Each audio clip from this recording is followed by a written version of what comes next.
You Are Not Your Brain Summary. You Are Not Your Brain educates you about the science behind bad habits and breaking them, giving you an actionable 4-step framework you can use to stop listening to your brain's deceptive messages. Read in 4 minutes. Favorite quote from the author. After something that argued the case for mindlessness yesterday, I'm back to the opposite end of the spectrum again. Published in 2012, You Are Not Your Brain is a psychiatrist's take on how to break bad habits. Jeffrey Schwartz works at the UCLA School of Medicine, focusing mainly on people with obsessive-compulsive disorder (OCD). Published in 2011, his latest book combines the newest research around neuroplasticity, a term you're about to learn more about, with his already known 4-step framework. Here are my 3 main takeaways. Self-directed neuroplasticity is your go-to weapon to change your habits. Hebb's Law and the Quantum Zeno Effect. There are 4 steps you can take to break a bad habit. Let's go. If you want to save this summary for later, download the free PDF and read it whenever you want. Download PDF. Lesson 1. To change your habits, use self-directed neuroplasticity. How cool does that sound? Almost like a weapon from Star Wars 7. But what the hell is it? If you break down the term, it comes down to this: self-directed means you exert neuroplasticity on yourself.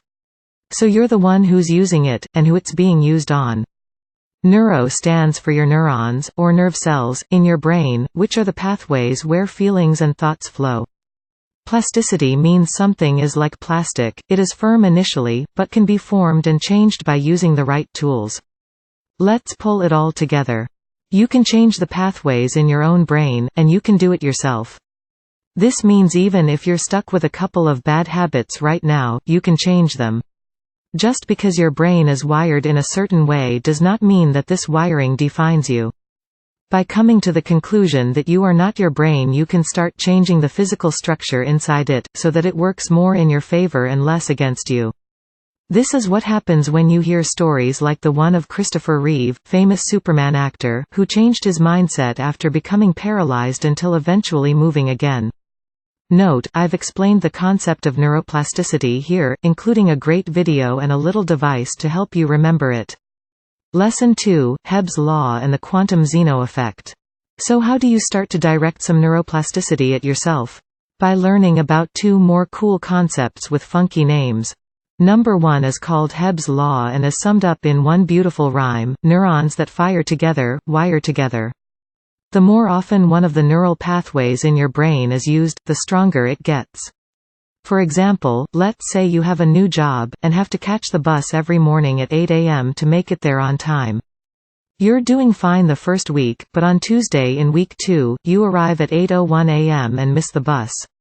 This causes you stress and anxiety, because you'll be late and might get yelled at. While you're waiting for the next bus, you have a cigarette to combat the stress, and it helps. The nicotine and activity give you a sense of relief and calm you down. Now you've forged a new pathway in your brain that links stress from missing the bus to the relief a cigarette offers. This is then reinforced with every time you miss the bus and have a cigarette again. What was a one-time thing becomes a habit, and the quick fix becomes a permanent, painful problem. The second concept is called the Quantum Zeno Effect. Based on ancient Greek philosopher Zeno's arrow paradox, this important notion from quantum physics says that a system can be frozen in its state, if continuously observed. What does that have to do with your brain? If you are mindful of your bad behavior, and observe it as it happens often enough, it will stop Hebb's Law in its tracks and give you enough time to counteract it. Then, by consciously changing your thoughts and behavior, you can rewire your brain with a better habit. Lesson 3, take these 4 steps to break a bad habit. As much as I love this, enough with the scientific mumbo-jumbo, let's get to the actionable part. The 4-step framework is the main point of the book and summary, so I'll only touch on it briefly. Step 1 is to be aware of your negative thoughts as they occur. This requires mindfulness, which you can learn through meditation, for example. Step 2 is to relabel those negative thoughts. You have to alienate them to draw a line between you and your brain. I like James Altucher's take on this: just label your thoughts into one of 2 categories, useful or not useful. Step 3 is to refocus your attention on a positive activity, like writing, talking a walk, or calling a friend, to show you can proceed as normal, even when the bad thoughts show up. Step 4 is to revalue your situation from a loving and caring perspective to eventually change your beliefs about yourself. You are not your brain review. The terminology this book uses is brilliant. I'm glad Blinkist picked up on it in the summary. If you're into science, you'll love this. Even if not, everything is explained simply enough to understand the ideas behind it, and while the 4-step framework isn't groundbreaking, it works. I knew Hebb's law, but the quantum Zeno effect was big news. I feel well informed, and the summary does a perfect job at giving you enough to know whether you want to get a copy of You Are Not Your Brain. What else can you learn from the blinks? Where these deceptive brain messages originate from. How shockingly far self-directed neuroplasticity can get you, according to one woman's brain scans. What the 4 steps are not meant for. More details on each step.